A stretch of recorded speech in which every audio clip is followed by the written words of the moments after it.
मेरी गर्लफ्रेंड सू शियाओ हर दिन मुझे और डोंग ली को खाना खिलाती थी, क्योंकि इस पूरे डॉर्मेट्री में सिर्फ मैं ही था जो बार बार जिंदा हो सकता था। ठीक है, तुम्हें नया काम मिलता है, लेकिन मैं स्वर्ग के देवता के पास नहीं गया।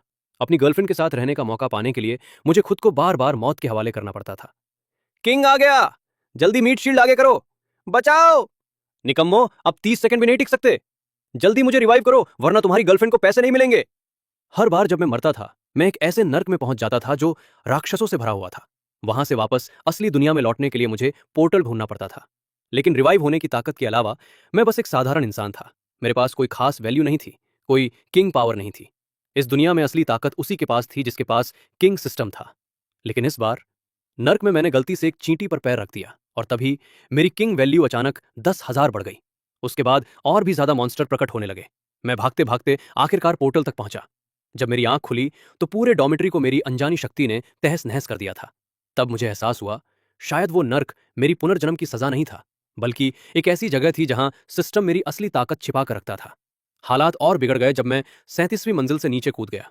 लेकिन जमीन पर गिरने के बाद भी मुझे एक खरोच तक नहीं आई। मैंने उस टीम लीडर को भी एक ही झटके में उड़ा दिया जो हमेशा मुझे कमजोर समझता था। ली, तुमने ये क्या किया? मुझे नहीं पता। अगर मैंने तुम्हें कीचड़ में नहीं बदला तो मैं खुद मर जाऊंगा। मेरे सामने खड़ा आदमी हेवन किंग सिस्टम का मालिक था, लेकिन अब उसकी सारी ताकत मुझे बेहद कमजोर लग रही थी। मैंने बस एक मुक्का मारा और वो आदमी सीधा कंकाल बन गया। उसी पल मुझे पूरी सच्चाई समझ आ गई। अब मैं और आम इंसानों के बीच फर्क वैसा था जैसा इंसानों और भगवानों के बीच होता है। मेरा सिस्टम कोई साधारण पोर्टल नहीं था। उसका असली नाम था आइस गॉड सिस्टम, और इस सिस्टम की मदद से मैं अनगिनत बार मौत से लौट सकता था। लेकिन अगर मुझे फिर से सिस्टम में प्रवेश करना होता तो मुझे किसी ऐसे इंसान को ढूंढना पड़ता जो मुझे सच में मार सके। ली शुन, तुम काफी ताकतवर हो, फिर भी तुमने मुझे अभी तक क्यों नहीं मारा? अब तो सामने खड़ा राक्षस भी मुझे मुश्किल से खरोच दे पा रहा था। अगर मैं अपनी पूरी ताकत लगा दूं तो सब खत्म हो जाएगा। आखिरकार तुम जाग गए। मैंने चारों तरफ देखा। ये एक रैंडम मैप था जो छोटे छोटे मॉन्स्टर से भरा हुआ था। अगर मैं एक रिंग बनाता तो वे सारे मॉन्स्टर मेरे सामने मर जाते और करोड़ों स्टार स्टोन में बदल जाते। Star stone? ये क्या चीज है?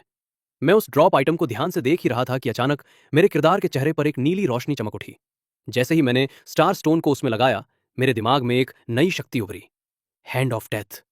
अब तक मदद के लिए धन्यवाद, लेकिन अब मेरी बारी है। भागो! मैं अपनी नई शक्ति का मजा ले ही रहा था कि अचानक मैंने अपनी गर्लफ्रेंड को देखा, सू शियाओ। लेकिन जैसे ही मैं पास पहुंचा, मैंने उसे अपने ही भाई के साथ देखा। ओह, तो वो समय इतनी जल्दी आ गया। अगले ही पल मैं बिजली की रफ्तार से उनके सामने पहुंच गया। अब मेरी उंगली की एक हल्की हरकत से भी उनका बुलहेड मॉन्स्टर चींटी जैसा छोटा लग रहा था। मैंने बस उंगली उठाई और वो मॉन्स्टर पल भर में गायब हो गया। चेनमो, तुम यहां कैसे?